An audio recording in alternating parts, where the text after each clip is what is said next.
right. Hello there, everyone. Welcome to Comlink Chatter Live. Today, I have Scott Johnson with me. Hello. Glad to be here. So we don't really have a main topic to talk about tonight. So we will be answering your questions in the chat as we go along. Viewer questions, Yes. Q&A. This should be exciting. So we've got a number of things to talk about first.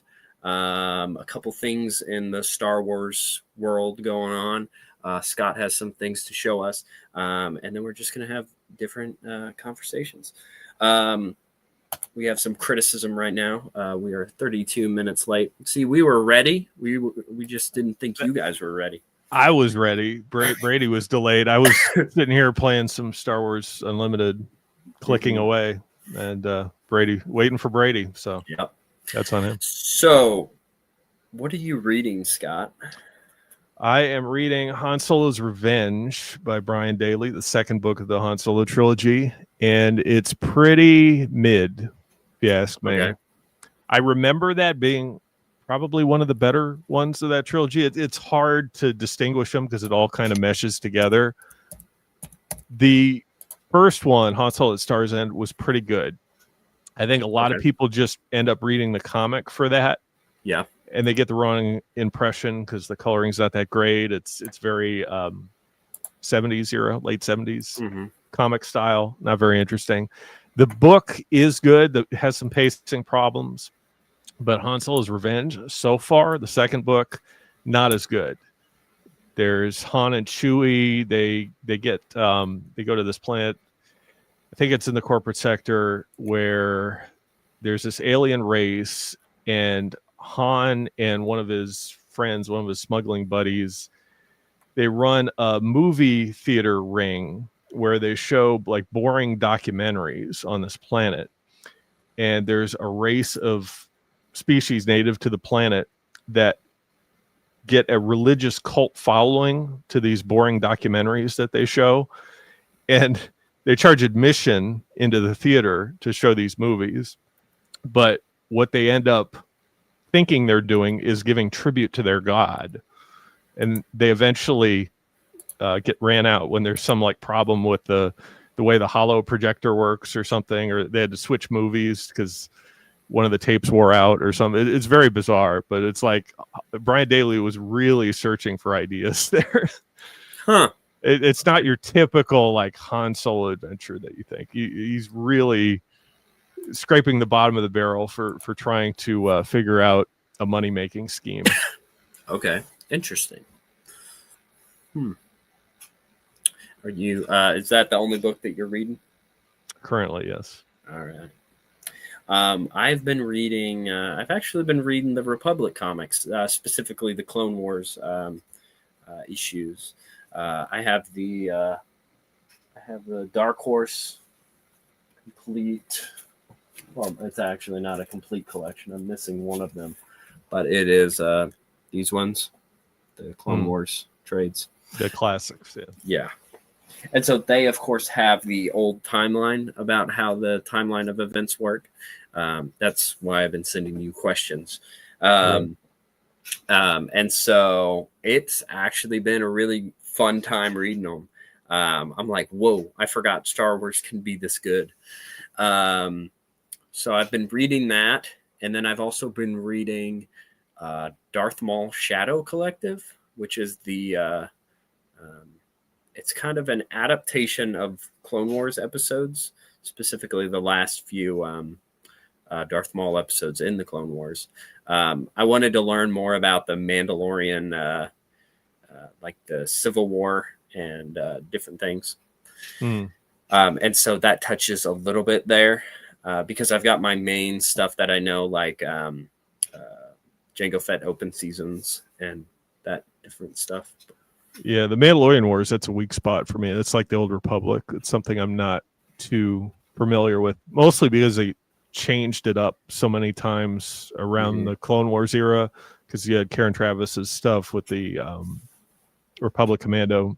Yeah. And then it got changed with Dave Filoni when he started to use Mandalore. Right. And then there was this old like Marvel comic Star Wars Mandalore lore that they tried to fit in there where the Mandalorians were fighting on the side of the Jedi during the Clone Wars and then fighting on the side of the Separatists. And then you have multiple clans of Mandalorians, so they could technically be fighting on both sides. So it's right. follow. Which kind, yeah, it's kind of hard to follow because they all claim to be the Mandalorians, but really it's just this clan, that clan, and which is kind of nice because as like editors behind the scenes, they can really tweak it to be like that's a different group. So it's almost built in to kind of, someone else can do a Mandalorian story somewhere else, and they can be like, we're the true ones, but. Yeah, but the blast radius, the Clone Wars, that's when the Republic series got good. Like I remember those really fondly. It's weird how they slightly changed up the order in the trade paperbacks as compared to the Dark Horse Epic collections later on. I think we were talking about that, whether they changed the narrative date, which they didn't, but they changed the order of some of the stories there. So it's worth exploring sometime to see if you can find a way to make them all make sense or what makes the most sense. Because I think, everybody talks about the Clone Wars, like the Filoni Clone Wars and how that messed up the timeline. But I still don't think there's some stories in the old multimedia timeline that are completely set in stone in the right point in the timeline either. I think there's some errors. Right. Which is kind of, they kind of threw some of those just together. Those were, I think, also the earlier ones. I wonder, they're probably not going to fix it unless they change formats. A lot of the time they made mistakes because they were trying to reference too many things at once. Like they just said, oh yeah, this comic where Obi-Wan first meets Asajj Ventress, and then they didn't think that they were going to do a book later on, like Cestus Deception or whatever. Right, yeah. So, but that's kind of how it is. Oh, Alex is in the chat. Yes, I did shave. Halloween is coming, and so are costumes. So I wanted to get used to it. What's your costume, Brady? So for at school, I am going to be Gru from Despicable Me. And so, no, I am not shaving my head. I will be wearing a bald cap. Have you seen those movies? No. No? Okay. Let me see if I can find a picture of it. So I think I've seen like stills of it, but so he talks like, hello, tonight we steal the moon. And so he talks like that, and I learned that impression. Is he from New York or? Well, he's from Albuquerque. Okay. But that's kind of the whole joke. I'm trying to get a picture up, but let me share the screen here. I've seen stills of like the character. Okay. I know what you're talking about. It's just I was a little. So he's got like a scarf, and he's an evil villain. And he has the little yellow minions. And so I'm just going to be that. The kids love it, especially if I'm a bus driver. And so I'll pull up to their house and I'll go, hello. And they're like, what? That is fun. But what are some of the new fine additions to your collection you got there? Well, I got this sweet Aaron Alston shirt. So nice. That's number one. But for real, I got a copy of Scourge, which is one of the 2 remaining Sci-Fi Book Club books that I don't have. But I got a great deal on this. This was like, nice. I forget what I paid for it, around $50. Nice. And it's in great shape. In fact, I thought it might be a forgery or a reproduction because it's almost too good. Like the pages aren't even yellowed. But I compared it to Kenobi, which is another Sci-Fi Book Club of that era, and it seems to be pretty close. I think this came out in 2013. This came out in 2011, so it's close enough. I think the gold lettering on the side says like Del Rey versus Del Rey and Ballantine Books, but it's close enough. So I think it's probably okay. Does it say anything in the copyrights about Sci-Fi Book Club?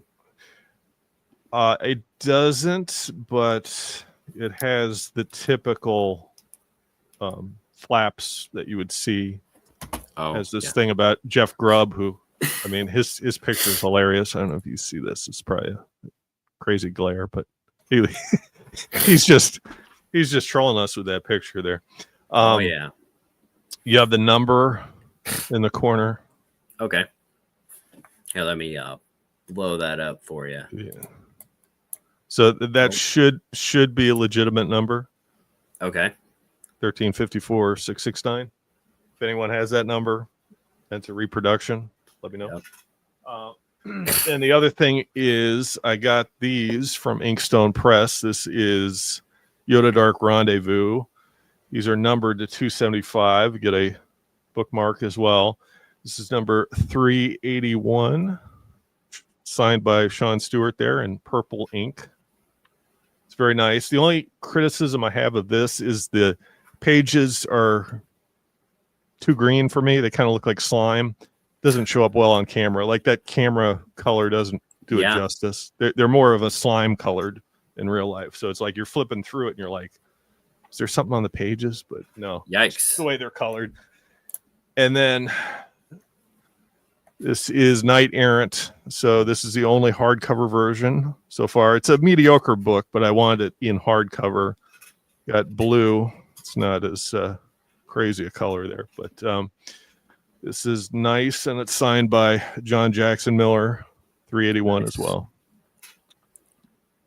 Very nice. Pretty happy with those. I've thought about getting some of those, but you switch to one format and then everything else is like doesn't match. I don't know. Yeah. They've only made a few of the Legends books and Inkstone hardcover versions. But I found that they hold their value pretty well. Like That's the good. Darth Plagueis books and the Death Trooper books. Like I missed out on those. Like I decided not to get them. But now they're going for a lot of money on some of those Facebook book trading groups and such. So I think you pretty much can't go wrong to buy them when they come out. Gotcha. Let's see. What other do you think they'd ever do the X-Wing series, the Rogue Squadron series in that Inkstone? That would be nice because those never came out in hardcover either, really. Aren't they just one-offs stories? That they never. I was just thinking because they do hardcover versions of the books that previously came out for the Essential Legends collection. And the X-Wing series hasn't been completely finished. They still have Ice Star's Revenge and Starfighters of Amador, and although they did do a hardcover of it, Mercy Kill. So it would be nice to get the complete series, all 10 books. So I don't know if they're waiting on that. Another really good idea would be to do the New Jedi Order and maybe use the Japanese covers. Like that would be my preference, but I don't know what they're allowed to do versus what they're not. In fact, I said on last show, I know the guy behind Inkstone Books now, but he's very tight-lipped about what he's allowed to do with his licensing agreement, because I think he's only allowed to publish things that Del Rey has already released in their new paperback format. So that might be off limits. I don't think he can just use whatever cover he would like to do. There's probably all sorts of copyright issues, not just with the normal covers, but also with the New Jedi Order issues as well. The New Jedi Order Japanese covers. So there's probably a lot of complications that would prevent that. But it's something I'm sure that fans would want if they could manage to get it done. For sure. I would think though, I feel like there's a lot of talk about New Jedi Order, especially with, a new potential movie being titled that. But a lot of people, if people are trash talking the expanded universe, usually the Vong are one of the things that come along, or they just say, there's just too many books in the New Jedi Order. And then I like to remind them how many books High Republic has, because it's crazy. There's like Wave 1 has like 20 maybe, like essential ones. You have to read the young titles for because characters keep crossing over. And so I don't know. I'm like, what are you talking about? Yeah, and you have to remember when they were coming out, they didn't really have a problem with people jumping in even later on in the series because the prequel movies were coming out at that time. Right. So you had a lot of Star Wars fans going to the bookstore, seeing their Star Wars book section, and pretty much the only thing that they had going there besides like I think Tatooine Ghost came out or maybe towards the end of it, 2003. There wasn't a lot of books outside the New Jedi Order. Like they pretty much just stuck to that. And it was very successful from what I can tell by all accounts. So all right. There's no reason to think it would be different this time if they just put them out one by one. Yeah. I don't know.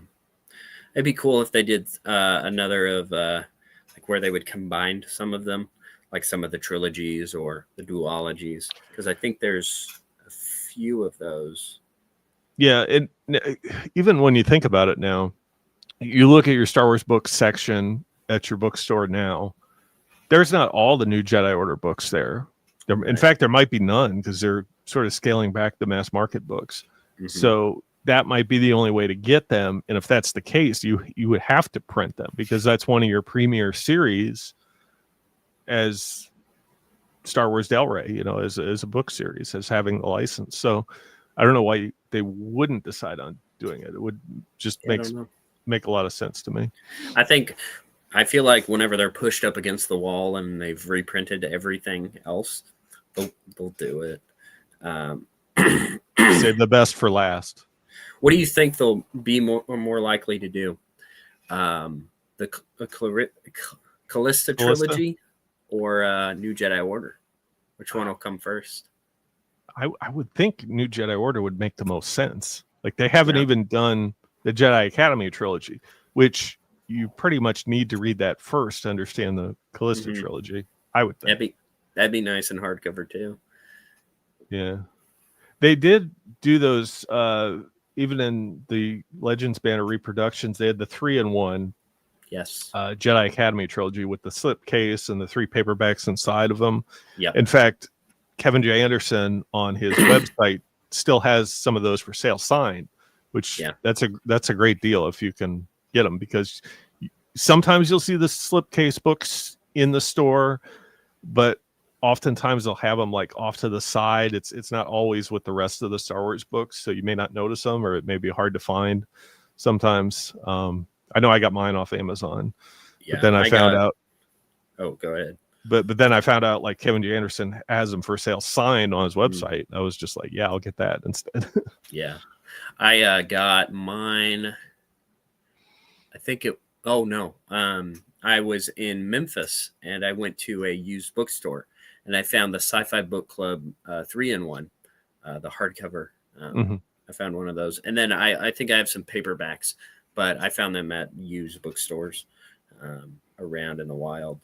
But yeah, I do like the hardcover one better. And then I think I found a sleeve one also.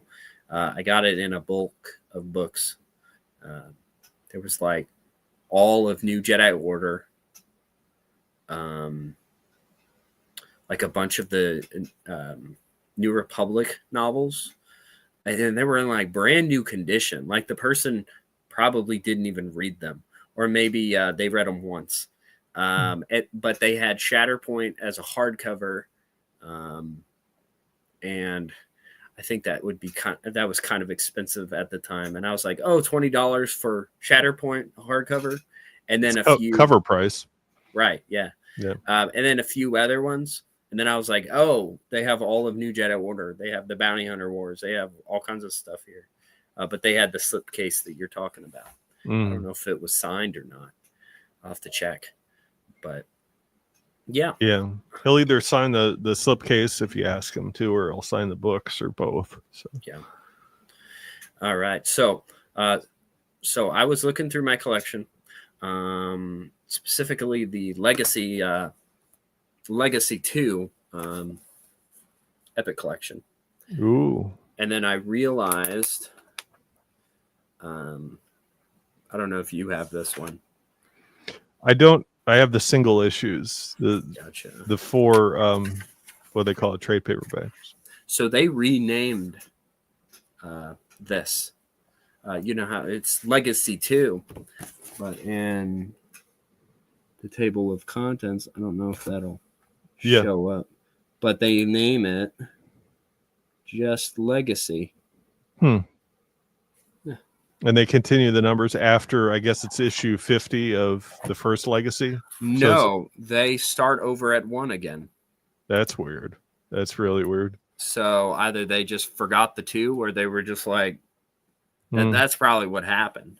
Yeah. But I was looking through it and I was like, wait a minute, this says Legacy just by itself. Like even the opening crawl just says Legacy. Volume 4. Yeah. Legacy Volume 4, never before printed, exclusive now. Yep. As an Epic collection. Mm-hmm. And so, I don't know, something interesting, little detail. Speaking of which, I don't know if you've seen the hardcover versions. I hear chickens in the background. That's my baby waking up. Sorry. Oh, okay. I thought I heard farm animals there. Anyway, I don't know if you've seen the hardcover versions. I don't know what they call them, omnibus now that Marvel puts out, but they're essentially the Epic collections put together in a giant, massive hardcover. So they have a lot of them coming out later this month, and then some coming out next year, including Crimson Empire, Invasion. There's X-Wing. I'm not sure if the X-Wing came out, but they have Dark Empire and hardcover that has the Thrawn trilogy, and Dark Empire 2, Empire's End, and a whole bunch of those. Pretty much all the ones that they haven't printed so far. So I was like, man, that looks really nice, and they're decently priced if you order them on pre-order. They're like 25-45% off. Mm-hmm. I don't know if you've seen those. I've gotten a few of them. Let me grab them. I'll be right back. Okay. I might be just a moment if you want me to share your screen. Cool. Yeah, I'll see here. Okay. See what we got in the chats here. I can't pull up comments, but we got Alex, we got Cantina Communications, which I saw subscribe to me, so good to see you here. And then Fizzy's always here. Good to see you.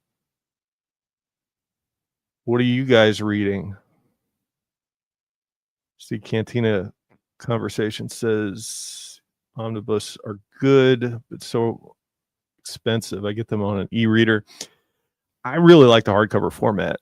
I don't know about you, but there's some drawbacks because they can't always fit on the shelf the way they are. They're kind of like massively sized. They're too tall for my shelves back there. I have to lay them on their side, but they're really nice in hardcover because over time, especially the older Dark Horse trade paperbacks, they tend to fall apart. I know those Clone Wars volumes that Brady was showing off, like volume 2, like those are coming apart on me, like the binding, the glue that's holding the pages together. Over 20 years, they'll come apart on you. So hopefully those hardcovers stay intact a little bit better. Let's see what else here. Wish I could bring up the comments. Are you guys reading anything now? Reading any Star Wars?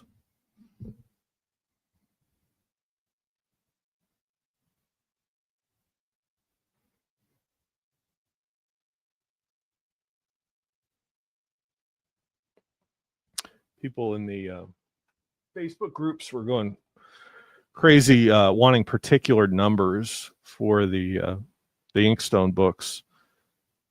I kind of wanted the same numbers that I had for the books that I had before, which were Dawn of the Jedi and what else did I have? Dark Lord, Rise of Darth Vader.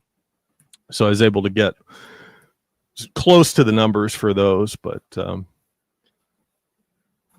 looks like Cantina Conversations, reading Dark Empire 2. The real hardcover is so much better, but they take up so much space. They're good quality too. Yeah, like I'm pretty happy with the quality. So were you talking about the Marvel omnibuses still? Yeah, I was just kind of going through the chat, asking what people were reading. Nice. Trying to search for topics. So I really like the omnibuses. I'm debating on maybe reformatting some of my books. I don't know, maybe selling the expensive ones and then just getting the hardcovers. Like I've got the Empire one, but like these are packed full. Like, what's the inside? If you take the dust jacket off, if you're so willing, yeah, the inside cover are printed. They have art prints on them. Yep. Yeah, like so, that's even better than the dust jacket. Yeah. Like, oh my gosh. Like that's so much better. I would want that. I would throw the dust jacket in the garbage. That's what we need. Well, yeah, it's just covered with marketing. Here's, all of the titles: Marvel, Star Wars, The Empire, Legends, Marvel Omnibus, Star Wars, The Empire, Volume 1, and then all kinds of stuff. Like, yeah, and you were talking about changing up the formats of the stuff you have. Like, I still have, for the most part, the original trade paperbacks, and like I said, some of them were falling apart, but I just like that format so much better. The hardcover version, like not only is it more durable, but its art on the cover is fabulous. Like they did a really good job choosing the right images on that. Like Dark Empire is the same. The X-Wing one that has 1 through 35 of X-Wing Rogue Squadron, that has the one of the episodes we covered with the crazy guy in the hover chair. Yeah. Yeah. Where it has like the Phantom Emperor. Affair. Yeah, the Phantom Emperor. Like that has some really good art in there. At least the separate cover art. I think Dave Dorman might have done it, or somebody. He did those back then. Somebody. We need to get back and do the X-Wings. Yeah. But I really like these because this one that I have collects all of Dark Times. With additionally, let's see, what else does it add?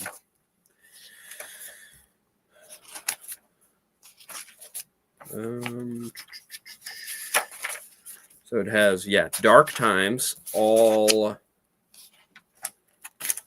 Where is it at? Oh shoot! They renumbered them. Remember, they would switch to the minis. So they have Republic. They have 3 of the Republic ones. The post Order 66. They have all of the Purges, which is 4 of them. Then they have Darth Vader and the Lost Command, which is 5 issues. Then they have Dark Times 1 through 17, and then they have the mini one that they did Out of the Wilderness of Dark Times, and that's 1 through 5, and then they have the Ghost Prison at the end. So it sounds like they gave up in trying to put them in order, because there was a sequencing of those before. Like all the Purge comics weren't together. Yeah, there was like Purge 1, which I think was around Dark Times, like the first Dark Times issue. And then Tyrant's Fist, which was like later on with the other, I think it was with one of the other Darth Vader Lost Command comics, one of those. But it sounds like here they just put like titles together, which I guess makes sense. No reason trying to go crazy trying to put them in chronological order. If you just want to read Dark Times, buy this, I think that's what most people would be interested in. It's like ease of finding the next title in that series rather than hyper obsessing and putting in chronological order, because they're going to ultimately end up making a mistake of some sort. So don't even try, which kind of sounds like a cop out, but I can see what they were trying to do there. Yeah. Like with Legacy Volume 4, they have the 4th Precept. Is that what it's called? and some of the other concept art from Visionaries. Oh, really? At the end. So like in their, their timeline, if you get all the Epic collections, that's how you end. Oh, yes, right. They have the was it the storyteller at the end? The storyteller and then the visionary stuff. Oh, yeah, that makes sense. Yeah, because they tried to put all the tales at least as best they could in the right chronological order, at least with the Epic collection, not with the hardcovers. But right, I'm still waiting for the Star Wars. They should call it the Star Wars Adventures, where they collect the Clone Wars adventures, the TCW adventures, and then the OT adventures. The smaller digest ones that are like stupid expensive. I think they asked about why those weren't reprinted, and they said it's because of a licensing agreement, that those are like junior comics, or that they were comic adaptations, not adaptations, but tie-ins to the micro series, and then later the Dave Filoni series. But Dark Horse did print them once. Yeah, they did print for them. Free comic book day. Yes. Well, yeah, the actual issues. Yeah, the Filoni one. Yeah. Mm-hmm. Oh no, which one was it? It had Barasolfi and Illuminara. Was that the micro series? Maybe they had both. Yeah. So long. Let me see the comments. Yes, my lightsaber back here. I've got two of them, and I have another one running around somewhere. I thought, hey, that's cool and unique.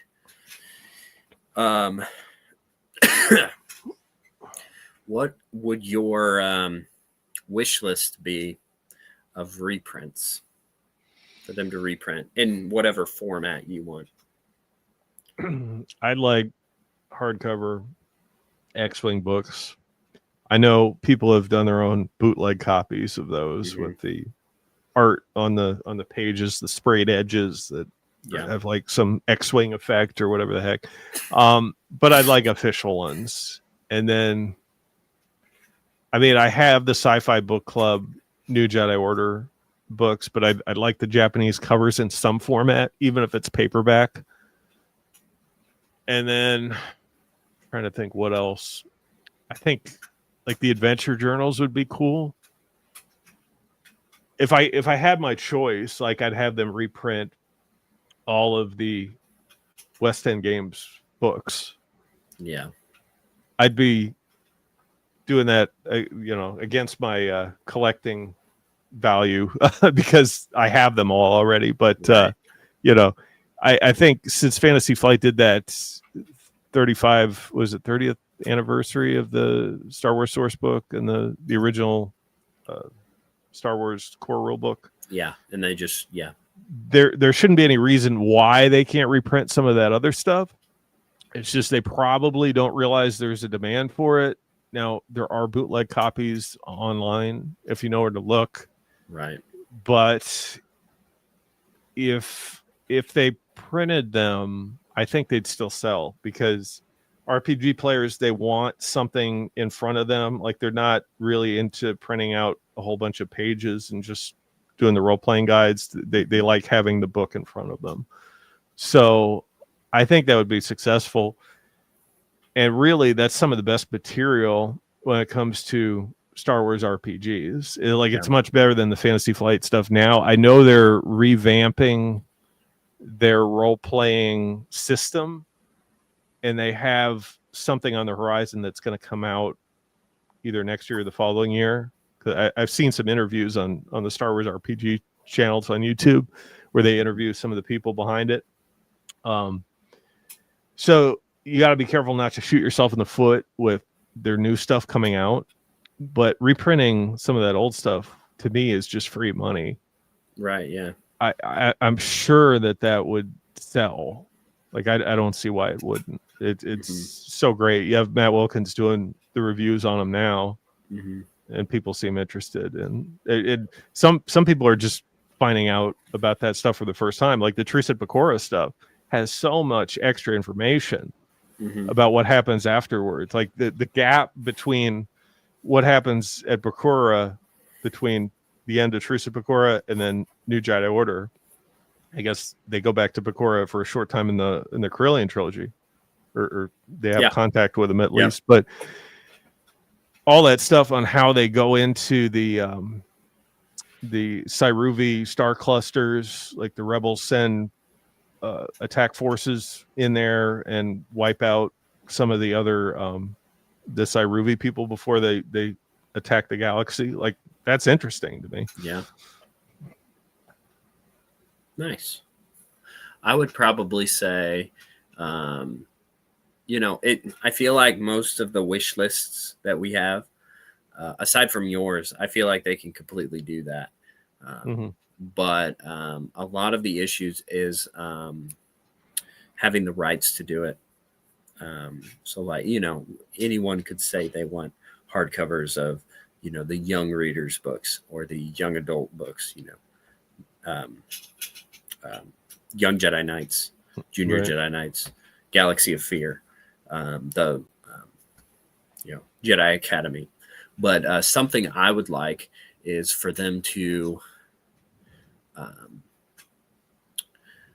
maybe do like a collection of short stories, kind of like those insider fiction books that they had, but do it with you know, ones that haven't been reprinted, or even certain articles from the like hyperspace or StarWars.com, something like that. In other words, don't leave it up to people creating their own materials on websites like Lulu. Like, make an official version of that. Yeah, I agree totally. I think there were some problems with some of the insider collections that Titan did. The font, at least for me, is a little bit too small. Yeah, it's kind of hard to read. Okay, but there's plenty more opportunities with all the material that came out through Insider in those earlier years, like things like MedStar Intermezzo.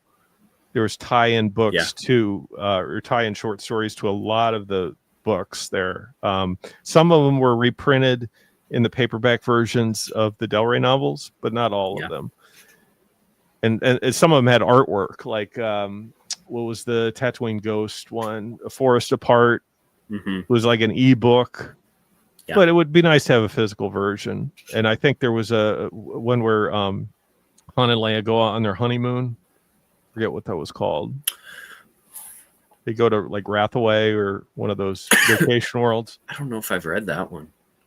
Yeah, that was like a insider exclusive. It might have been hyperspace exclusive. Okay. And then was later reprinted in the paperback version. But it has its own artwork that was never printed in the paperback because it's black and white, right? So there's opportunity to print that in color, have people see that for the first time. There's plenty of artwork to throw in there to, you know, knock the cost up a little bit. Yeah. Same thing with the Adventure Journal. Like, there's a lot of drawings. There's a lot of drawings in the material that Matt's going over, the source books, the Truce of Bakura source book, and that. A lot more than people would expect, because now you'll flip through like some of the Fantasy Flight role-playing guides.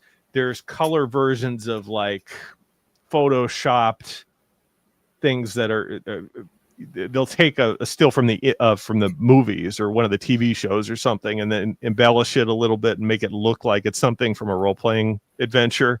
But with West End Games style, like, they were hand drawn. And I thought they did a really great job on that. There's a lot of characters that you don't see anywhere else other than in the role-playing guides. Right.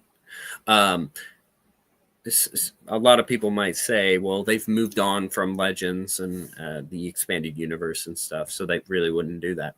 But the book that comes to mind for me whenever it comes to the behind-the-scenes material is the Marvel UK collection that they released, the omnibus for. They released it, I think it was right whenever they started printing. That had the weeklies, the weekly strips. And then it had articles from all of these different places in the UK. And so that's all there, you know, from the movies, from Ewoks, from different things. So why couldn't they just, you know, do something like that? Yeah, I mean, with the Clone Wars, there's opportunity. I don't know how they feel about some of the Clone Wars tie-in materials to the TV show, like the Filoni TV show, because technically that is in both canons, right?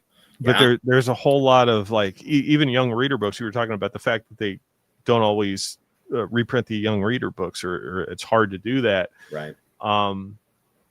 There's quite a bit, like what's it called, the Tefn Battle Adventures. Was it Clone Wars Secret Missions? Yes. Yep. With big jizz or whatever. Yeah. To be fair, I mean, there's a lot of expanded universe characters in those materials, so it's like a lot of ways the Filoni Clone Wars show changed the way the EU worked post 2008. But with some of these tie-in books, they're just like other previously established EU characters tying into the Clone Wars material. It's sort of the opposite.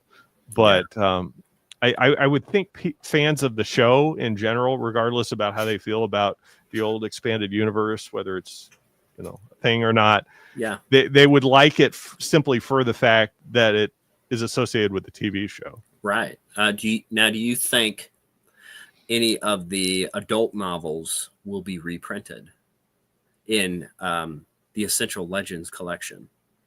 So you got like the Clone Wars novelization, Wild Space, No Prisoners, and then the Stealth and Siege. If they do reprint them, they'll be some of the last ones. Okay. It'll be like with Ruins of Dantooine. Okay. I didn't know if they were like, ooh, let's try to jump on that hype train.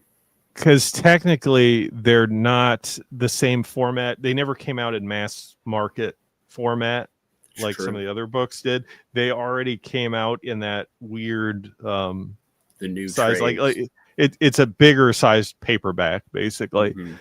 So if they reprint it, ironically enough, it'll be the same size as they originally produced it post 2008, 2009, wherever it came out. So those are weird ones. Like I don't necessarily think of those as adult novels in the same line as like Shatterpoint, MedStar, those books, but it is on the timeline. So I'm surprised they haven't reprinted at least the movie novelization, because it is one of the novelizations, and they do like to, you know, spam those out every once in a while. There'll be a new cover every so often. Have you had a chance to read the annotated Revenge of the Sith? No, I'm still getting some feedback for some of the people that have a copy, whether it's worthwhile to buy it or not. And I think, like I was saying on the last show when we last streamed, there's Matt Stover isn't as he doesn't champion the EU in the way that he used to for the novelization. He says he was famous in one interview for saying Revenge of the Sith is not a novelization. It's its own EU work. And when he mentions the EU in the annotations, wherever it's referenced, he's like, oh yeah, it's this thing that existed when the book came out, and it was sort of meant to tie into there, but like the EU is kind of a thing of the past. Like, I'm paraphrasing, but he doesn't say or do justice to what it really was and how it all connected, because a lot of people who are fans of the EU consider Revenge of the Sith, the Matt Stover novelization, as one of the best books, like by itself, just because it was not only such a great representation of the film, the events of the film, but it added so much. And then on top of that, it tied in so much other stuff to some of the other Jedi, Quinlan Voss, Sora Bulk, the Weequay Jedi that appears in the Republic comic series, like all this stuff reference, Slukamai. I mean, the movie does that as well, but it just does so much more for it that's why people love it. And isn't the movie referencing the comics? Yeah, because he read them and he went, "Hey, cool." Right. That's why Ayla is in episode 2, right? Yeah. And I'm not sure. I guess Quinlan Voss, the comic book character, was made because he appeared in episode 1, or vice versa. I'm not sure. Well, of course, the story I think has changed a little bit since Dave Filoni had it. Put him in that one episode of the Clone Wars, but originally, John Ostrander saw that character and said, "Hey, can I make that character my main guy?"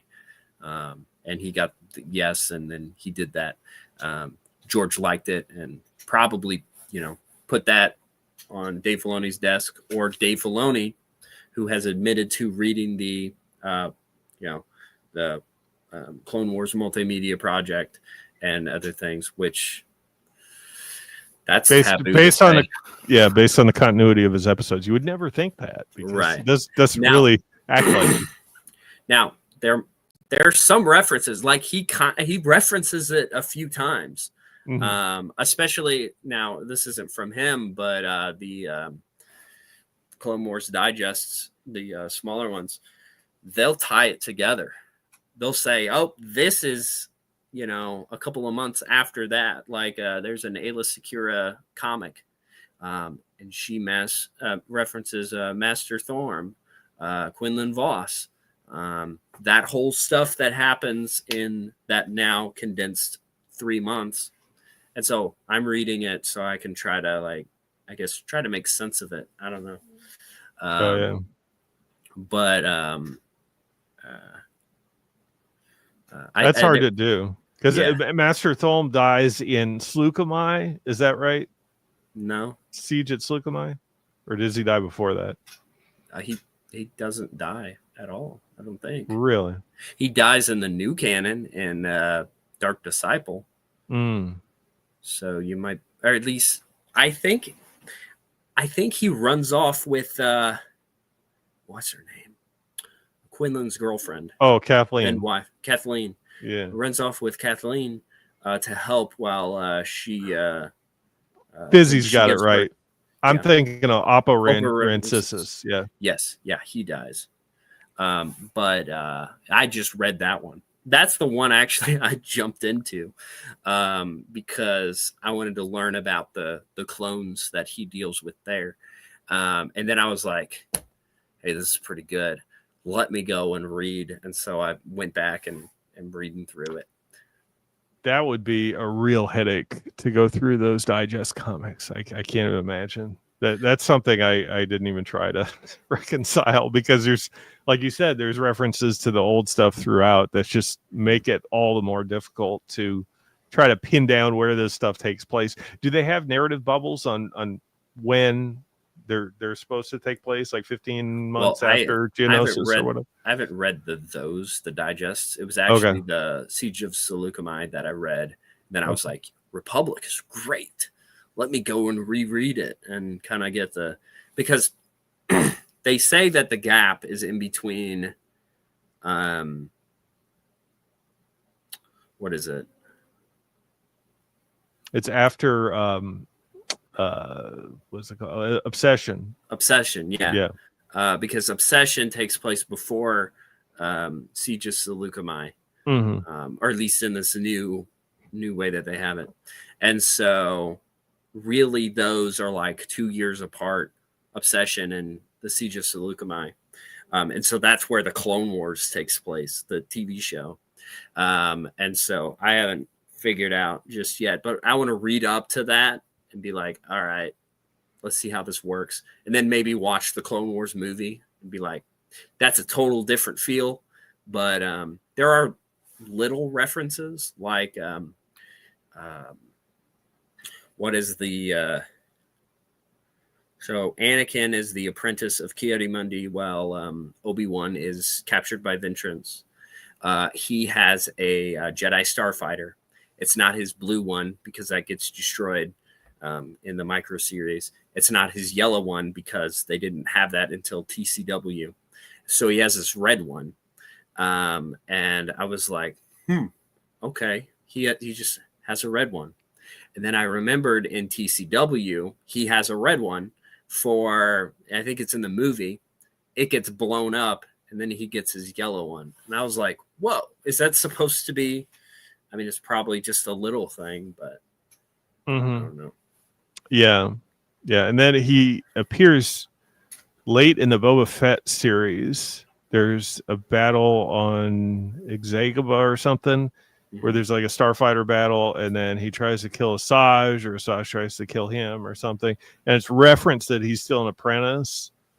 But I think most timelines have it well after he's a master, like almost towards the end of I don't know if it's after Obsession or shortly before Obsession. Because if you read the Republic comic series, there's sort of a natural progression of Quinlan Voss's mission.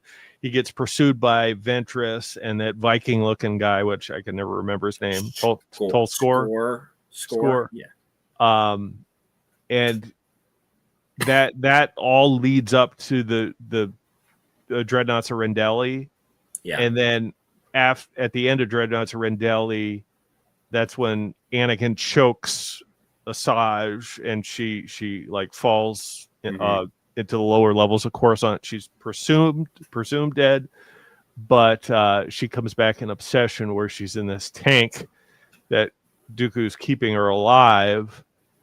And it probably makes the most sense to have the Clone Wars, the Dave Filoni TV show, occur after that. Otherwise, you have two falling outs of Asajj where she kind of comes back. And I think in the TV show, she at least comes back as a bounty hunter, not really as Dooku's lieutenant again. So because she fails and then she leaves. Dooku didn't. I don't think he like betrays her in Obsession. No, she does.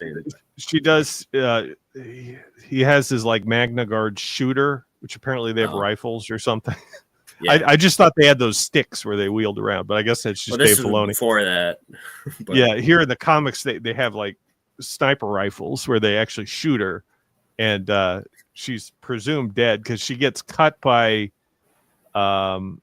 She gets almost like cut in half by Anakin during the fight, and then she gets shot when she tries to run away with Dooku, and they think she's dead, but then when they're taking her body off to get cremated or something, she takes over the ship and then goes to who knows where. Which I think with the Clone Wars being there, it would be she ends up back at with Dooku, and then the events of the Clone Wars happen, and then she leaves, and then finds out, oh, I'm not from Rat-Attack. Yeah, I think so, because she kind of ambushes them on Christosis, and they're kind of surprised to see her. So you could say like maybe that Starfighter battle in the last book of the Boba Fett series occurs between Obsession and the Clone Wars, or it could be before then. Like I think both ways work, and you could also put some of the Filoni Clone Wars episodes that don't have Ahsoka further before in the timeline. Yeah, for sure. That could work. Yeah. I'd like to pick up the junior novelizations of certain Clone Wars episodes to see if how they try to tie in together certain aspects. I think we talked about it last week because I brought up that they had a senator that was one gender, and then the next time we see her in the Clone Wars, she's a she then. And you had asked about the novelization, what it said. But I'd like to read those to see how they explain certain things. Yeah, if there is a contradiction between the TV show and the junior novelization, I think the TV show is stronger because that's T canon technically, and the junior novelization would be C canon. Right. But it's helpful in figuring out what they were trying to do with some of those things. Right. Because sometimes they just got pressed for time. You know, we think we're it's like very in a bubble, like, oh, they could have done all of these things. Sometimes they're just trying to, you know, get it done before the end of the day, and they miss something. Yeah, or they do it very sloppy, like the writing of Force Unleashed. The Force Unleashed, right? Where it's just, oh yeah, they're trying to get done. They're captured aboard this Death Star, and then they get away. The end. No joke. It was 2 pages. The epilogue was 2 pages. Hey, you mailed it in, picked up his check. That's Sean Williams for you. I've been listening to probably one of my favorite podcasts. That's the Legends podcast by Stupid Chainsaw Productions. They were talking about Sean Williams and how he despises him. And I was like, I could understand that. I don't think I've read a... It's a reoccurring theme because I did not like the Force Heretic trilogy at all. Really? So, yeah. Why does he get all the Force titles? Is that what it was? Force Heretic. Oh, Force Unleashed. I'm surprised Fatal Alliance wasn't the Force Alliance. I always get that title mixed up with the Game Boy Advance game. Was it Fatal Alliance? So there's Fatal... Deadly Alliance. Lethal Alliance. Lethal Alliance. Yeah. I've not played those. Have you? Yes. I can't get past the first level, unfortunately. Wait, does she steal the Death Star plans? Is that what it is? Yeah. Really? The Twilight girl, who I think her name is like Rihanna or something. It's like I don't think it's spelled Alliance. Yeah. Rihanna. Wow. It was probably before Rihanna was famous. Well, I don't know. Like, they'd have a lot of famous singers. Like, they have Lizzo and The Mandalorian. And Jack Black. He's a singer, too. Right. But, yeah, I would be interested in trying to beat that. But I got frustrated because it's one of those games that's like a maze. Like, you can kill all the enemies, but you can't find your way out of the level. Like you have to go through doors and stuff. That's like I don't have time to do this. So yeah, I'm sure there's playthroughs on YouTube. Although that's not a game that I hear talked about too often. Yeah, I don't know. People like to bring it up whenever they're trying to say the expanded universe is terrible because they steal the Death Star plans every game, but they don't think about. I don't know. Like people almost don't want it to be good. And they're coming up with excuses. Like, I just read, what was it? In Republic, whenever they explain the backstory of Asajj Ventress. A lot of people, like, they don't like the change that they did to her. I'm going to go back and rewatch the episodes and be like, all right, let's see. How does this go? But, like, it could fit, you know. There's a guy that tells a story in the comic, and it's just from what he knows. He wasn't there. He was just told this from somebody else. And so it kind of leaves enough wiggle room to change that. I don't know. Yeah, we got to go over the other stuff that ties in the Death Star plans. Namely, I'll get the book. It's behind me. Hang on. Fizzy says... Ventress is a baddie in the Republic comics. I think Obi-Wan thinks that too. This one. Oh, yes. Wait, that deals with the Death Star plans? Habit Storm, yes. Landing on the Imperial planet Tupwara, Habit Storm finds himself face-to-face with Boba Fett. Ooh. The Imperial Research Station. So that's where they keep the Death Star plans. Sort of like Scarif in the new canon. All right. Do you know where the name Scarif came from? No. So Gareth Edwards, the director of Rogue One, he went to a Starbucks or a coffee place, and he said his name was Gareth, and they accidentally put Scarif. And so he went, All right, cool. That's a planet name. That was just, I think that was made public last week or something. But Have it Storm makes Boba Fett cry in that book? No way. No way.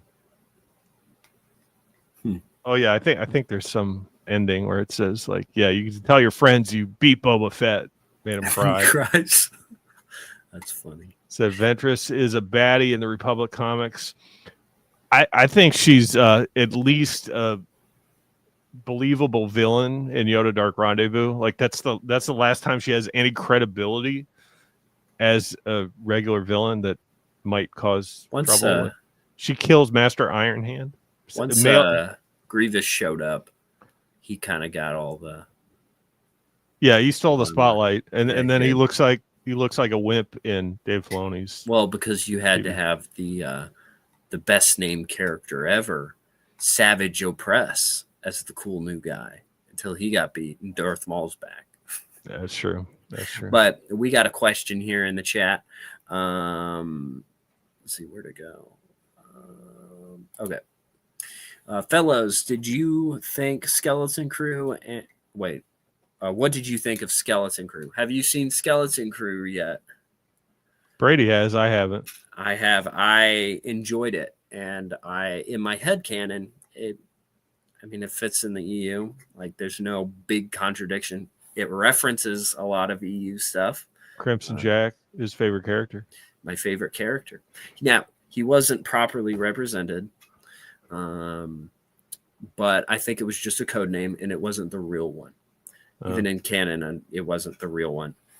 But is Disney stuff not even on your radar? Yeah, we actually do kind of keep up with some of it. What kind of new canon do you read, Scott? I don't read any of the new canon except the comic books, which I'm way behind. I have some new canon comic books on my to be read list or my to be read shelf there, but I haven't got to them. I did watch Andor season 2. Thought it was overly dramatic in a lot of ways, but it was a faithful representation of West End games. At least Mon Mothma's escape from Coruscant, joining the rebellion. I think the timelines might even matched up pretty well. We were talking about that and how that kind of the outlier in all of this continuity is the Force Unleashed. Like, that causes the most problems out of all of this. It's not even the new canon. Like, Andor does a better job reconciling to the old EU than the Force Unleashed does. Dare I say the Clone Wars could too? Yeah. I don't know. That's a good question. But like Andor, I mean, you can criticize it for a couple of things that we won't talk about that, are politically correct. But that I thought for the last few episodes, it was done really well. Too dramatic, a lot of ways. Like, I don't like how Mon Mothma is very surprised when Cassian just shoots his way out of there. Like Mon Mothma is super opposed to violence or something when she's not at all like that in the EU. Well, in the new canon, she says, "Hey guys, let's get rid of our gun." No, the new canon, she's like, "Hey guys, let's get rid of our guns now that we took over the Empire," which is like, what the heck? Mm-hmm. Even in Andor, I don't know. That's not the real sense. I think it was just like, shoot, I just told the Emperor to screw himself. Oh, you killed that guy just randomly. Like, he didn't even have his gun out. Like, yeah. But I think even in some of the guides, they're like, yeah, we need to take the Emperor out. Like, he committed crimes. He arbitrarily raised taxes, which I always thought was funny. Can't arbitrarily raise taxes. That's a serious crime. He commits genocide on all these planets, and etc. That's what they're worried about. Taxations and trade routes. But going back to Skeleton Crew kind of had something that Andor didn't have, and it was kind of that childlike wonder to it, that, like, the original Star Wars had. You could say the Phantom Menace had that. You have these kid characters that are experiencing the galaxy. And so if you like that part of Star Wars, I'd say it's pretty good show.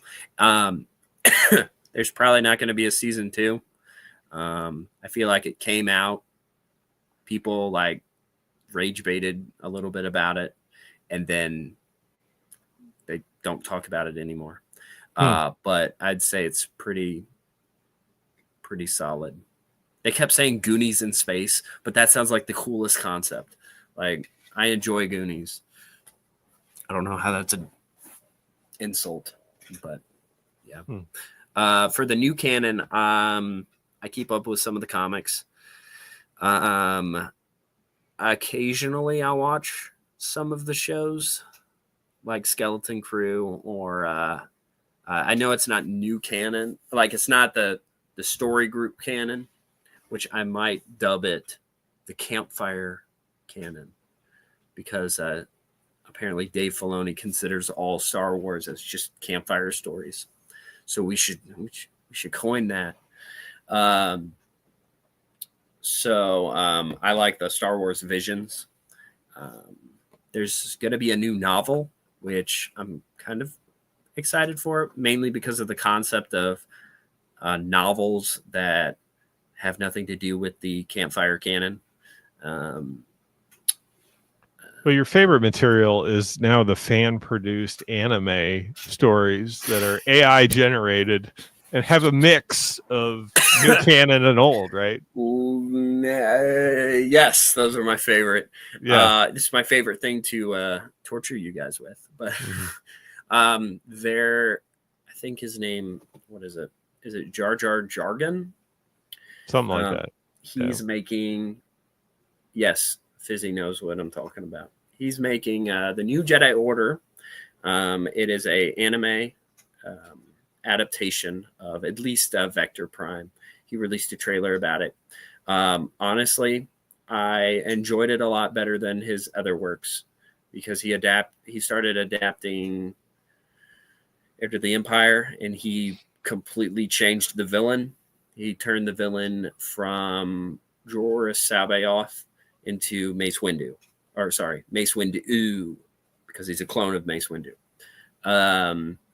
He's explained it before to me.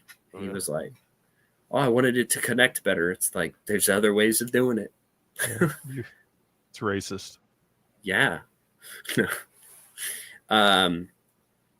Now, I do have a question about Jorah Sabaoth.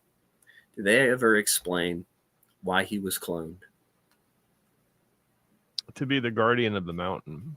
So I think originally, now this changed later on. If you asked on now, he'll have a completely different answer.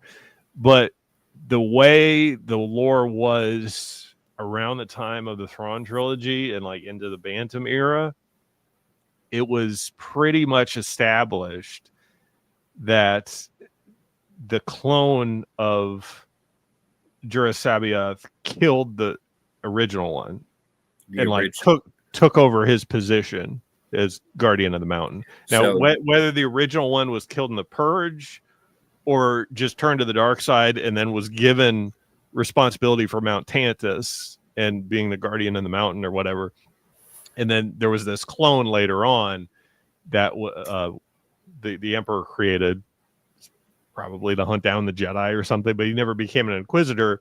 He became the guardian of Mount Tantus.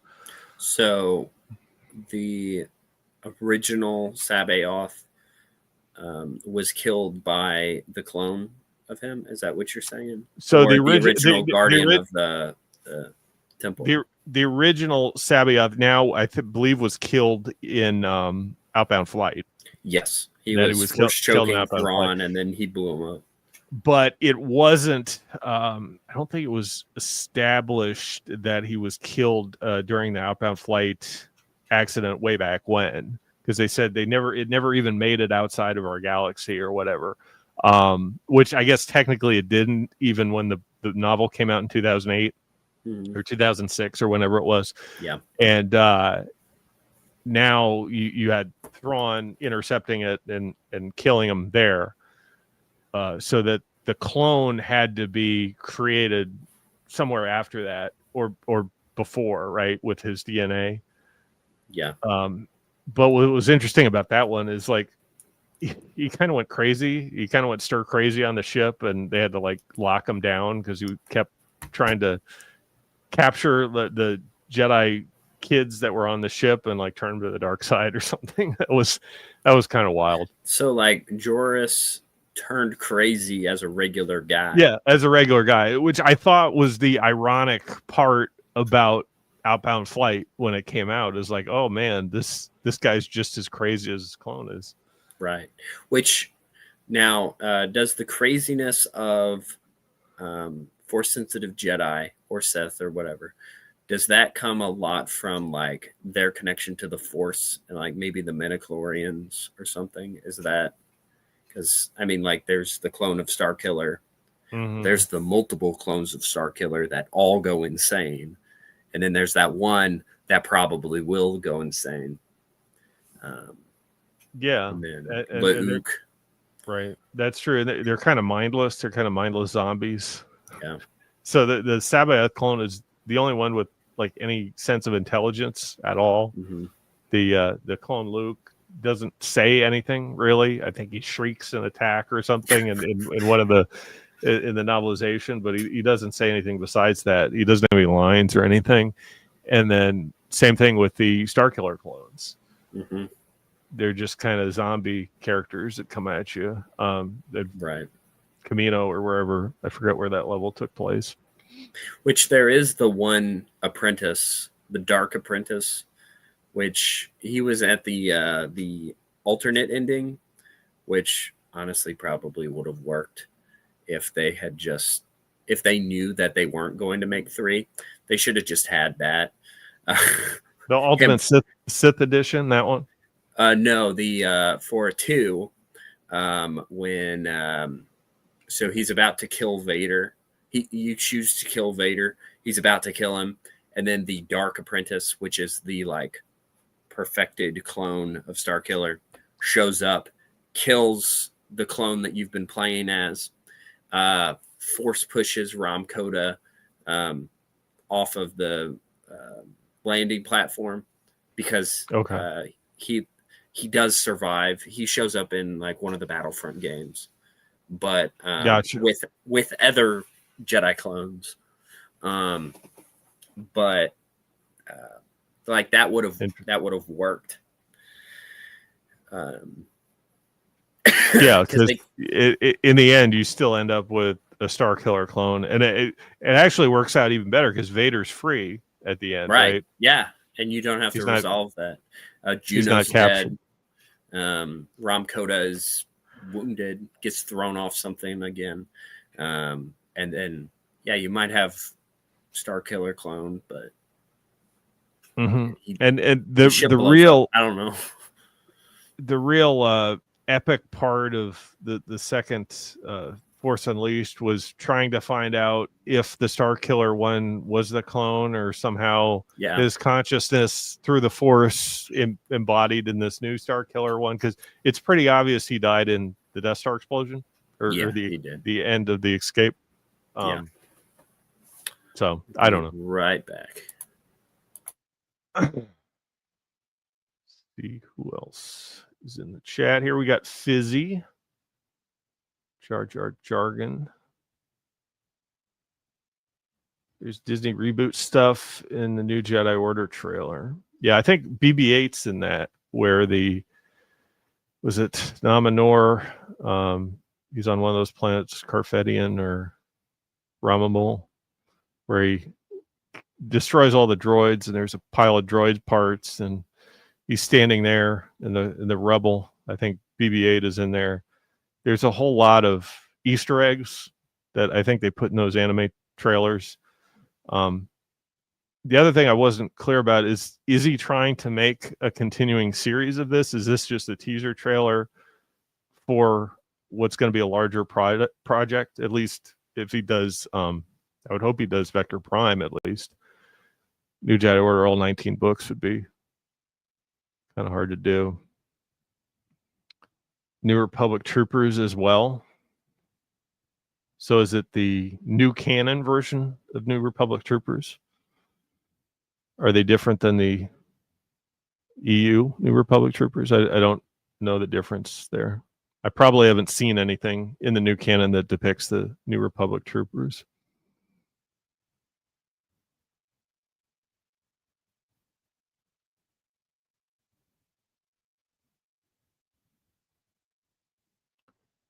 Ventress is a baddie in the Republic comics. Yeah, Disney demilitarized ones are in the trailer. Huh. So they don't have weapons? They're just like peace troopers. Hold flowers instead of blasters.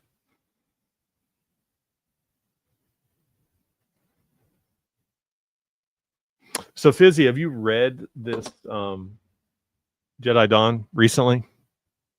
Or have you just checked out the ending? Because I think Joe had either on his Discord or on his website for a while the ending that you were supposed to use to have the canon version of events play out in this book. I know I've seen that pop up from time to time, but I didn't save it. It's probably something I should save so that when I read through it, I can read through it properly without having to go back and in case I die. Because I think there's a lot of alternate endings where you just, I don't know if you hit a roadblock or it's like choose your own adventure where it doesn't end up having a happy ending. That's always bad when you don't have happy endings, right? Yep. If only we got it for the EU. All right. I do have some news for the Star Wars community. Since we were talking about canon, there has been a push. Well, no, not a push. Apparently, Adam Driver, the actor who plays Kylo Ren, not to be confused with Kylo Ren, he talks about how he made a pitch for a Star Wars movie called The Hunt for Ben Solo. And this would be after Episode 9, after his apparent death. They were working on the story for it when the head of Disney said, you can't make that movie because people wouldn't understand because Ben Solo died in Episode 9. You couldn't explain it. It just wouldn't work. Right. And so I feel like there's just this whole push for them to make this movie. There's this hashtag. All the content creators want something to talk about. I saw Star Wars Explained video about that, and he's just begging for content. He's like, give me something to at least be happy about, because they haven't had a whole lot to cheer for recently. I mean, they had Andor, but everybody and their brother's talking about that. So you're right. I mean, like when we talk about Andor, it's like kind of takes it away from them, I guess. I don't know. Yeah. But ruins it. Apparently there was a guy that had a plane and he flew a banner that said hashtag, yes, you're talking about it, Fizzy. Save the Hunt for Ben Solo. That was there. And so every post I see with that on Facebook, I post a picture of the billboard with Save the Expanded Universe. And I'll say something like, well, get in line, guys. We're waiting for this. Which I don't know. I don't know if it's a PR stunt set up by Lucasfilm. You know, they were like, hey, I don't know. So whoever flew that plane should have spoke to Brian Borg, because we could have went halvesies there, maybe carrying another banner that said Save the Expanded Universe as well. Exactly. Is there anyone that has a plane around here? Because, I mean... Hey, a banner plane isn't that expensive. Oh, yeah. It's like a billboard, but it's a short-term billboard that's moving, mobile. Yeah. Do one in isn't it San Francisco where they have Lucasfilm headquarters? Just fly it down the California coast, you know, from San Diego. Go, guys! The next project. It's probably not even that expensive. No, it's not. Come on, why didn't we think about this before? But it's crazy the reach it got. Like, how many people you think saw a post of it online? Millions, right? Yeah, so many. And so I try to, counter it with the billboard post. So, Same idea. Same yeah. idea.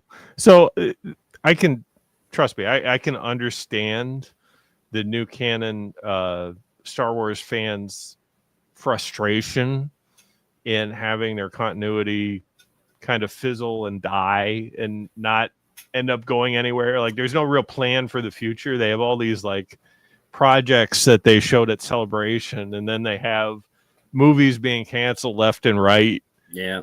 You and I were talking about how like stuff doesn't even show up on the novel timelines, like the E.K. Johnston Ahsoka book that is, maybe it's not the adult level novels and maybe it shouldn't technically be included on the timeline there, but it has very impactful events like Rebel Rising. Yeah, it's a young reader book, but it's a really important tie-in to the Rogue One novel. Right. So the fact that they don't really promote these anymore, it kind of makes you feel like the timeline's not that important overall for the new canon. It's all campfire stories now, right? Campfire canon. Yeah. Yeah, like the High Republic, there were only like 10 books on there. Shoot, there's so many freaking books. Like, I've got a handful of them that I found, in the discount pile. Yeah, like one of them was referenced there. Of course, it's an adult novel, but they should be pushing, these timelines. I'm surprised they haven't done an essential reader's companion yet. Like the expanded universe had. How much stuff would be missing from that? Oh my gosh. The fart wedding. I mean, we need the fart wedding, the Star Wars, I forget what they call those, but they were like junior hardcover books that were Join the Resistance. Space Adventure. Yeah, Join the Resistance. That's what it was. Something like that. But you can find it at your Ollie's. Yeah, on a deep discount, like $1 each. Mm-hmm. I mean, really, there's no reason. They'll pay you to take it. There's no reason to buy any of the new canon book material or literature material because inevitably it'll show up at some point on discount somewhere, whether it be Amazon or something like Ollie's. Yeah. Or so Books A Million is where I get some of mine. They'll be like $4. And it's like a $30 book. Yeah. Meanwhile, if you compare that to something like the Thrawn trilogy in comic form coming out as a reprint for the EU, you don't snatch that up. It'll be $100, $200 later on. Next opportunity. So. Oh, yeah. But let's see. There was something else. A second plane was Save the EU. Sir, a second plane passed with a Save the EU banner. You whisper in George Bush's ear. Yeah. Have the meme. I was thinking it. I wasn't going to say it, but I saw second plane, and that's what I immediately thought of. That's what I thought too. Let's see. There was also there's been a lot of Star Wars movie news. Another one was David Lynch. Have you seen any of his movies? No. He made like one of the Alien movies and a few other ones of some other movies. But a lot of people, like, he had a pitch for a movie and people are like, oh my gosh, that would have been great. But he's kind of a darker tone type of movie. Not the Disney style, right? They wouldn't probably go for that. Yeah, they wouldn't, especially if they're not even putting out movies. But well, it's kind of funny, just to go back to your first point about having who's the CEO, Bob Iger, kind of strike down that from their creative team. They got so much pushback online for having Palpatine show up without any explanation. to do it again, that really shows a level of malice that they're trying to. They really don't care. They're just scraping for any idea that they can get. And Iger's like, no way, you're not doing that again. Yeah. So that makes sense. We got Autotech in the chat. Hello, Brady Scott. Hello, Fizzy. Hello. They had there was something else said. I think Bob Iger said that so they killed off Han Solo in 7, and then Solo didn't do so well. So they're like, well, we're not going to do a Solo, standalone movie. I guess the Hunt for Ben Solo would be a sequel to Solo: The Star Wars Story. I heard that they came out, or maybe they had the idea and it got canceled, to come out with a Kylo Ren focused comic series. I know they did the Knights of Ren, which was kind of really bad. They were like this biker gang that converted to First Order soldiers or something. Yeah. But then they did you read that? Because I know you keep up comics. They did the Rise of Kylo Ren, which came out before Episode 9 came out. And then they're currently doing a Kylo Ren ongoing, but it's called Vader Legacy. And so basically it's just him going to places where Darth Vader was and learning about him. And that takes place in between 8 and 9. You know what that sounds like, right? What? Sounds like how they what was it? Jason Solo turns to the dark side, right? The retracing of is that what he does? Oh my gosh! Well, that's how Fate of the Jedi starts. Luke and Ben go on this journey, kind of like the Odyssey, but it's like they try to find out what went wrong with Jason Solo, how he turned to the dark side step by step, like all these people he met along the way. That sounds a lot like that. I mean, yeah. Apparently he has, at least all the articles are saying, he has a girlfriend in it. There's a Knight of Ren that is a girl that wants to take over and challenge him, but there's a romance or something. I don't know if it's just shippers, being weird, but yeah, I don't know. And you find out, oh, he's actually a dude, just to get some representation. It's Darth Talon, but actually it's a dude.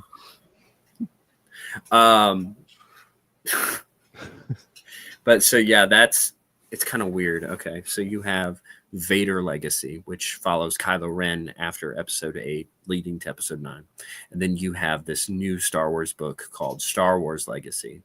Surprised it wasn't Skywalker Legacy or something like that, but that follows Rey with her new master, Jedi Master Leia Organa, and it follows in between Episode 8 to Episode 9. So they all like that legacy. Mm-hmm. Yeah. They've got to renumber it again when they reboot again. They're gonna start taking the Epic collections and they're gonna shove in new canon stuff.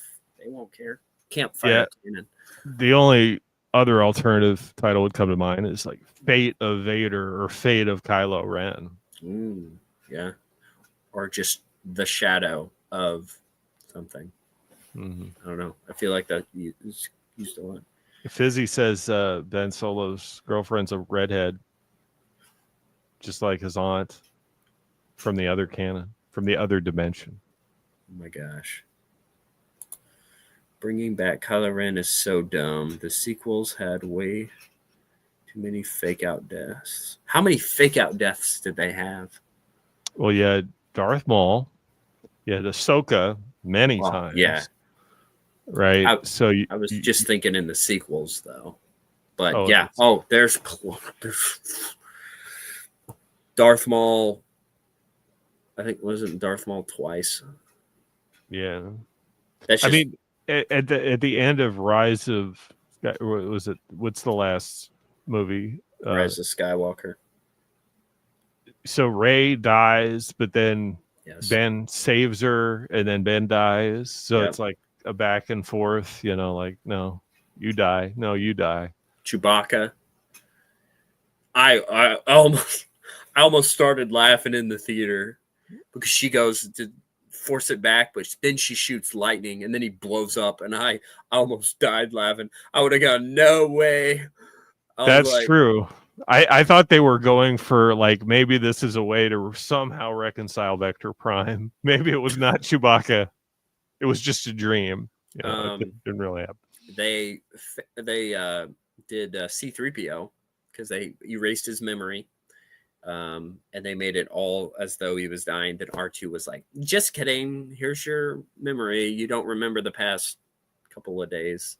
And they had that annoying chipmunk guy working on him that says, hey, Babu Frick. Right? I like Babu Frick. Oh, really? He's the best part of the movie. Just because he's small and he goes, hey. Apparently he's on the poster of the Mandalorian and Grogu movie. Oh, wow.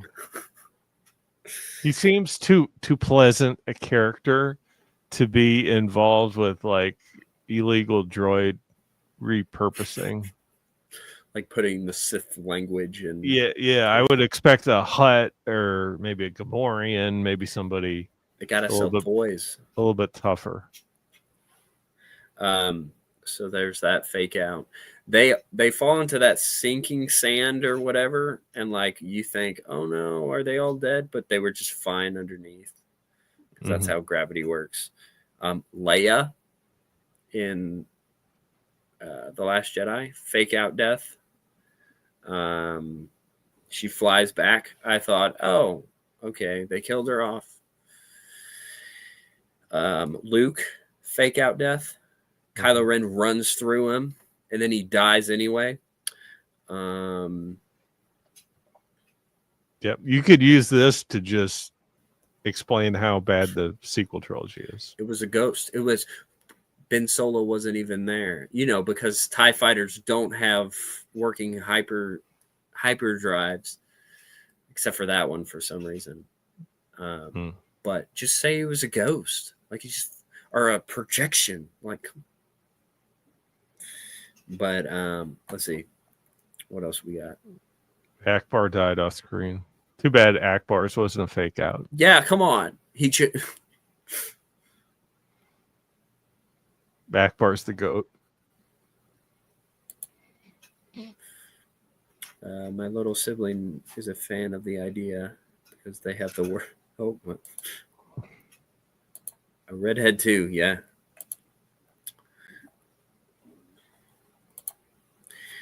He needed to die for there to be anything believable about his redemption. What else did he do? Kill his own minions? Not heroic. Team up with Rey to fight Palpatine? He already wanted to do that. Yeah. Oh my gosh. That's the most annoying thing when they hold hands. Well, no. Did they hold hands? I know they kissed. They hold hands in the movie before. Oh yeah, the shirtless scene, Ben Swallow. But the part that annoys me the most is like when one of the characters, mainly the evil one, is like, join me and together we can do this, we can do that, and we can do this, that. And then they're like, no, I would never. And then they help them with something like, something little or whatever it is. And then they're working together. And it's like, I thought you didn't want to join them. Like, or they're like, do this thing. And it's like, no, I'll never do it. And then actually I'll do it heroically. So it's good. Like Palpatine says, strike me down and I will move my spirit into you. Never. I will not kill you. She kills him.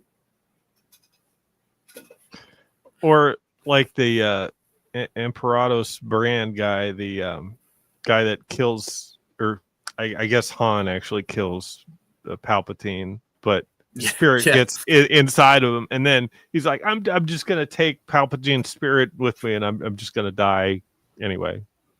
Because I guess he was mortally wounded or whatever, but he willingly took Palpatine's spirit inside of him. That's the big round robot guy, right? Yeah. I forgot about that. We didn't see him die on screen. He could have been healed, and he just has like Palpatine chilling in him. He could have been Snoke, actually. Like that was his original body before he got put in that disabled chair or whatever. Yes.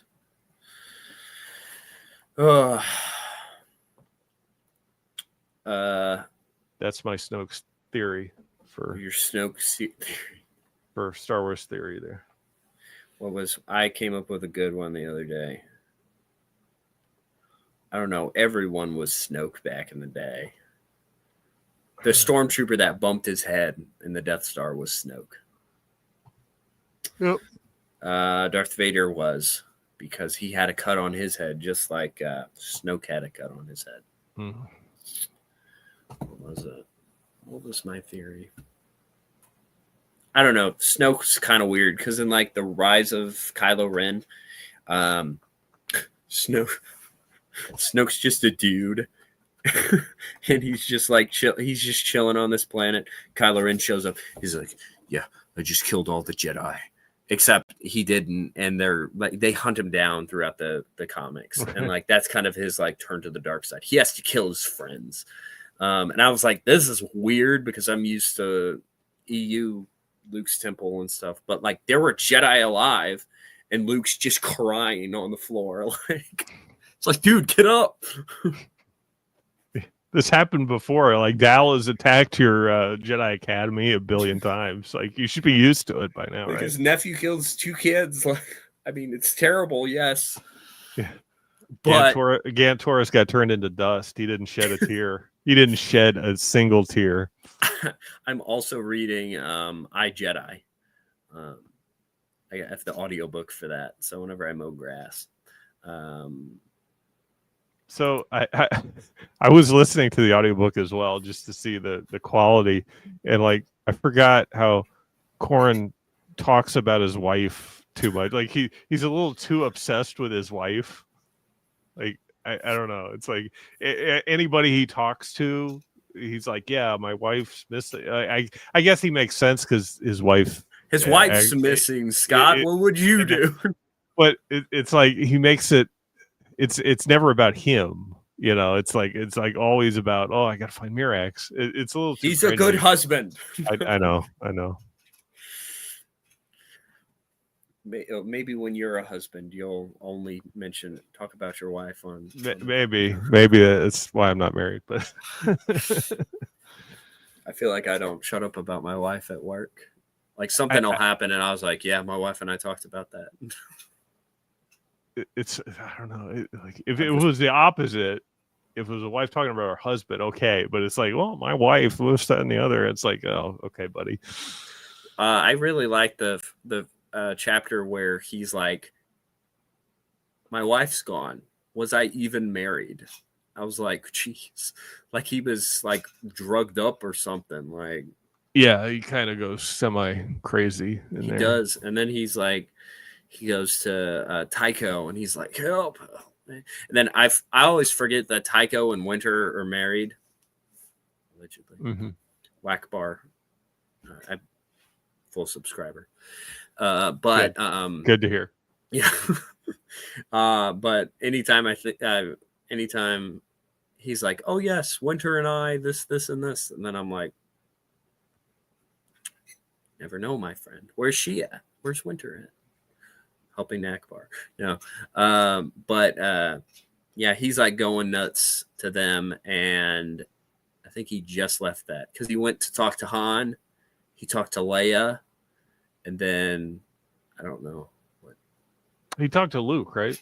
Not yet. Not where I'm at. Okay. But I know he does because he joins the academy in that boat. Mm-hmm. But I even meant just the sequels. Yeah, Chewbacca, death. Dead. Somehow Palpatine returned.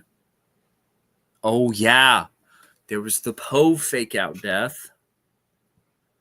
Yeah, we forgot about that one. I don't remember that at all. So in The Force Awakens, Poe and Finn crash land the TIE fighter on Jakku. Oh yes. And then he's dead. And then he shows up later. And Finn just automatically knows that that's him in the X-Wing. Right. Like, yeah, I remember him. Because they hug and like one of them's in the bag of fluids, right? And it sprays everywhere. It's like really. Well, yeah, that was later.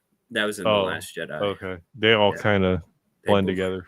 Well, especially those first two, because they take place right after another. And that's what makes it so bad. Because there's no time to breathe. You can't fit in a Kylo Ren miniseries in there. Actually, I think they do. I like how in the first one, when they first meet, because they're both still the TIE fighter, it's like, good to meet you, Poe. Good to meet you too, Poe. And it's like they almost don't have even enough time to say the full lines. Like they're talking as fast as they possibly can through that scene. It's just so bad. I don't know. Like I feel like some of that part was all right. Maybe if they just acted it a little different. Yeah, it's so frantic. Yeah, because they're like exposition. I know they're getting shot, but there's other points where they're getting shot at later on in the trilogy, and they don't even bat an eye, right? So they're either used to it, or maybe I don't know. That's particularly a dangerous encounter in that first. Maybe I would understand Finn because he doesn't have a lot of field training, but Poe's been doing stuff for a while. What if instead of throwing lightning at Chewbacca's ship, Rey accidentally drops a moon on him? It was a possibility. I thought they were going to do something to try to reconcile accidentally force pushes him into a moon. That would be wild. And then fake it out.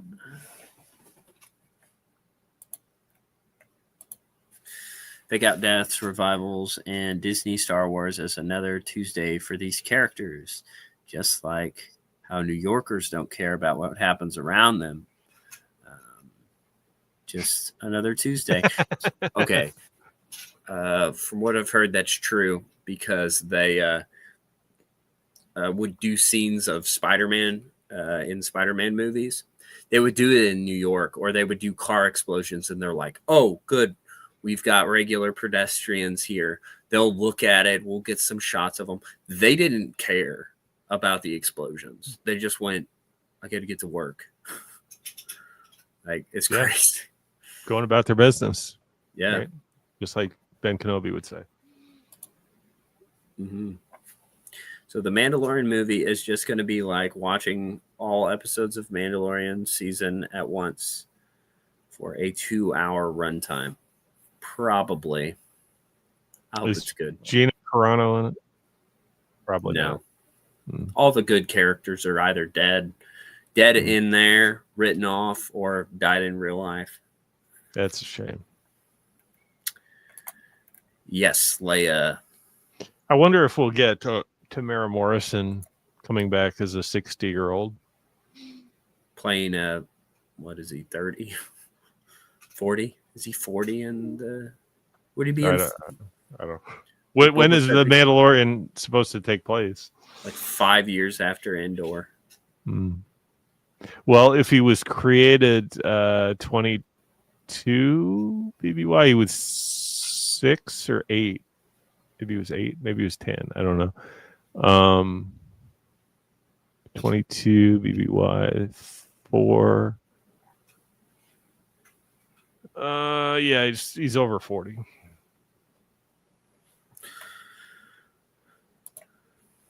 Fizzy can't believe that Akbar died off screen. Akbar should have played a way more prominent role. I feel like why they didn't was because they had Admiral Raddus in Rogue One. he is a knockoff Akbar. He's like Which the Timu Akbar. they named the ship that Akbar died in after Radis. Just so much disrespect. Yeah. Akbar is a hero of the Clone Wars, don't you know? Right? Yeah. Not Radis. Radis is probably, I don't know, he's probably sitting back during the Clone Wars. I didn't hear anything about him. Never He heard just, of the he guy. just shows up in this Rogue One movie. Yeah. I don't know why they didn't have Admiral Akbar. Yeah. Well, he's old enough, right? They've established that, so it's not like, oh, he's this junior officer. We didn't even see him die. His ship just like messed up. I don't know when he escapes from Tarkin, technically. Or no, so he might Radis. have still been a slave. Maybe Akbar was still a slave. Maybe.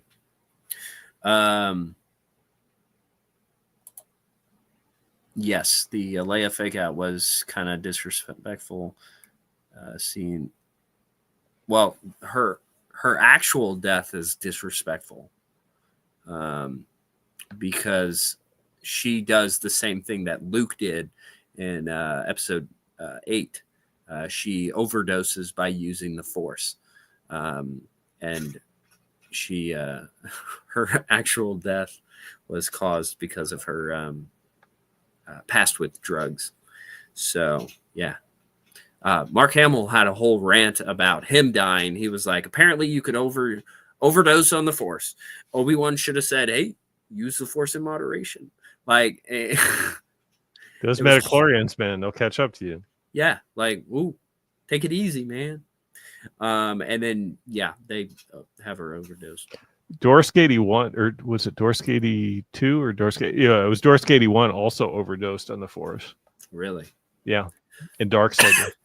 Darksaber. Oh, I haven't read that one. Oh, I'm spoiling. That's okay. If I haven't read it yet, I kind of skipped it. I'm waiting for an unabridged to come out. I feel like they'll do that before they do Children of the Jedi or Jedi Twilight. They'll just throw that one out. If they do an unabridged Children of the Jedi, I mean, we got to cover that on a podcast. Like, I can't find anybody who knows what the heck's going on in Children of the Jedi. I tried the abridged version. No idea. I use it to go to sleep too. It's like these Jedi children that were hidden in Plett's Well. Like, what happened to them? And they go throughout Belsavis and they find, like, there's the Imperial elites that Leia knows from Palpatine's court or whatever, and they never find the Jedi children. There's like a lightsaber battle between Eric Ismarin and Leia, and he like controls the Eye of Palpatine and has like all these special powers and stuff, but it's like, what the heck's going on, man? There's no direction to it at all. There's a lot of cool stuff. I like the book. It's just nobody I talk to can explain it to me. Yeah, I don't know. Let's see. Let's kind of go through some of these. Your little siblings insist that hating the sequels is disrespectful to Carrie Fisher's legacy. Yeah. Oh, their takes are bad. I didn't hate her in it. They just didn't write her well. So, Kylo Ren. Touch Philan. Oh, man. This is a family show here. Gets walked in by Uncle Jake. Jake Skywalker.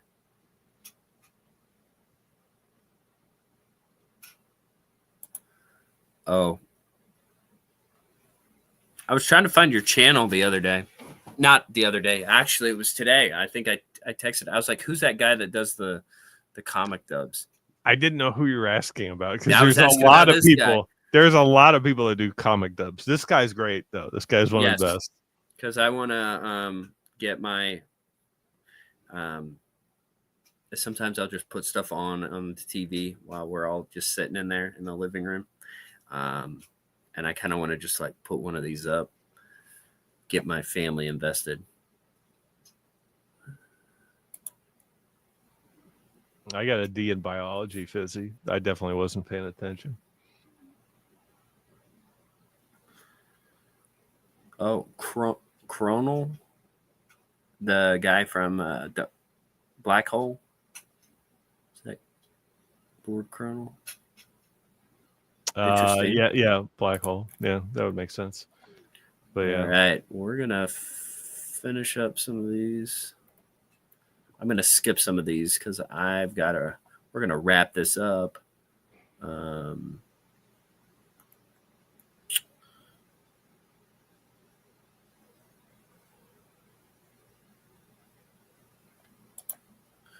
Would you like to see Akbar have some? Yeah, I mean that would have been cool. Better than him just dying by how he did. He would have been a fun character to write. I think they would have had. Oh, they would have a lot of ideas to use.